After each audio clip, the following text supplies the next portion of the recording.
എല്ലാരോടും യാത്ര പറഞ്ഞ ആശുപത്രിയിലേക്ക് ഇറങ്ങുമ്പോൾ ഒരു മിക്സ് ഓഫ് ഇമോഷൻസ് ആയിരുന്നു എൻ്റെ ഉള്ളിൽ. ആ സമയത്ത് ഞാൻ ഏറ്റവും കൂടുതൽ മിസ് ചെയ്തത് എൻ്റെ അമ്മയുടെ പ്രസൻസ് ആയിരുന്നു. പക്ഷെ ആ കുറവൊന്നും അറിയിക്കാതിരിക്കാൻ എൻ്റെ അനിയത്തി എൻ്റെ കൂടെ കട്ടയ്ക്ക് സപ്പോർട്ട് ഉണ്ടായിരുന്നു. ഇടയ്ക്കുള്ള അവളുടെ പെരുമാറ്റം കണ്ട എനിക്ക് തോന്നും അവൾ എൻ്റെ 5 വയസ്സിന് ഇളയ അനിയത്തിയല്ല, മറിച്ച് എൻ്റെ അമ്മയാണ്. അച്ഛമ്മയാണെങ്കിലോ ഒരു സെക്കൻഡ് പോലും എൻ്റെ പിന്നിൽ നിന്ന് മാറിയിട്ടില്ല കേട്ടോ. പാവത്തിന് എൻ്റെ കൂടെ ആശുപത്രിയിൽ വരാൻ പറ്റാത്തതിന് നല്ല വിഷമമുണ്ട്. ശരി, പാല് കൊടുക്കണ്ട, പോയിട്ട് വിളിക്കാട്ടോ.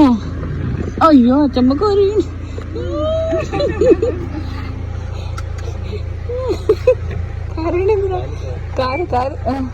ശരി. അങ്ങനെ നമ്മൾ കാലിക്കറ്റ് ആസ്റ്റർ മിംസിൽ എത്തിയിട്ടോ. എൻ്റെ ഈ നടത്തം കാണുമ്പോൾ എനിക്ക് എൻ്റെ ചേച്ചി പ്രഗ്നൻ്റ് ആയ സമയമാണ് കേട്ടോ ഓർമ്മ വരുന്നത്. ഞാൻ നേരത്തെ പറഞ്ഞില്ലേ എൻ്റെ കല്യാണം കഴിഞ്ഞ് 6 മാസം കഴിഞ്ഞപ്പോൾ എൻ്റെ അമ്മ മരിച്ചു എന്ന്. ആ സമയത്ത് ചേച്ചി 8 മാസം ഗർഭിണിയായിരുന്നു. പാവം ചേച്ചി ആ സമയത്ത് ഒരു അമ്മയുടെ കരുതൽ കിട്ടാതെ ഒരുപാട് വിഷമിച്ചിട്ടുണ്ട്. പക്ഷെ ആ കാര്യത്തിൽ ഞാൻ ലക്കിയാട്ടോ. കാരണം എന്നെ ഒരു നിമിഷം പോലും വിഷമിച്ചിരിക്കാൻ ഇവരാരും സമ്മതിച്ചിട്ടില്ല.